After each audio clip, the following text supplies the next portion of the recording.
Sébastien Leroy, vous faites partie de l'Association nationale de l'audition et Jade Maréchal, vous êtes marraine de l'association. Comment vous êtes-vous rencontrés tous les deux? Alors, j'ai rencontré Jade via LinkedIn et Instagram. Jade a posté au moment où elle s'est fait appareiller, elle a été appareillée.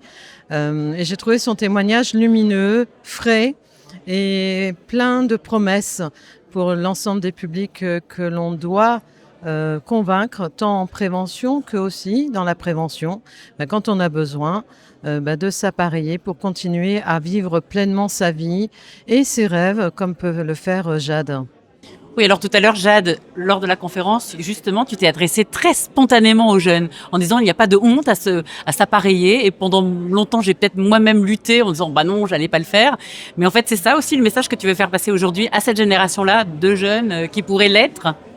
Complètement. Moi, je pense qu'il y a vraiment une barrière qui simplement à franchir par des images, par des rôles modèles, par des prises de parole sur les réseaux sociaux. C'est tout ce qu'on fait avec l'ANA et avec ma collaboration.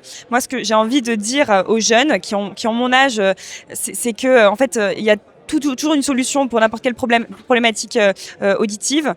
Pour le coup, j'ai une surdité unilatérale et on m'a tout de suite proposé un panel de solutions qui m'ont absolument changé la vie. Donc, je souhaite que tous mes amis qui ont cette problématique puissent en bénéficier et de manière plus large, absolument tout le public français qui me suit.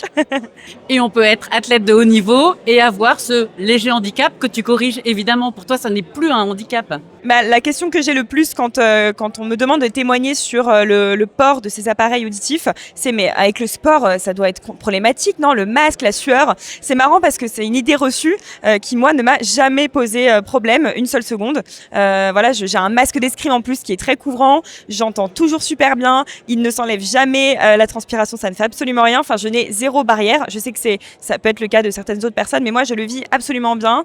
J'ai eu un invité ce soir qui m'a dit mais tu as mis combien de temps à t'y faire? Moi, j'avoue qu'en un claquement de doigts, ma vie a changé, donc j'ai beaucoup de chance là-dessus. Mais je pense que c'est parce que j'ai fait aussi mes rendez-vous de suivi, parce que j'ai été très bien accompagnée. Et ce parcours-là, il est important également de le mettre en avant. On va lui laisser un petit mot sur les JO. La préparation, ça se passe bien? Les grandes échéances, ce sera quand?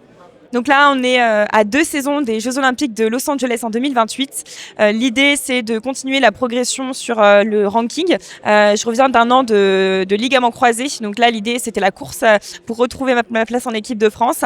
Et maintenant, l'année prochaine, à partir de janvier, on va commencer à se battre pour accéder aux 4 dernières places. Nous sommes 12 dans le collectif et l'idée, c'est de se placer dans les 4 premières.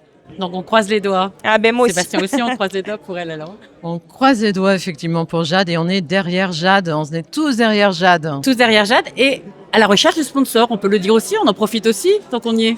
Eh bien oui, je fais un sport qui est amateur, donc avant de penser même rémunération, il faut penser financement de mon projet sportif. On a une saison qui est très coûteuse, les déplacements, le matériel, le staff qui gravite autour de nous. On n'est pas payé pour ce qu'on fait, donc c'est sûr que on est toujours, si vous croisez un athlète olympien, il est toujours à la recherche de sponsors, c'est sûr.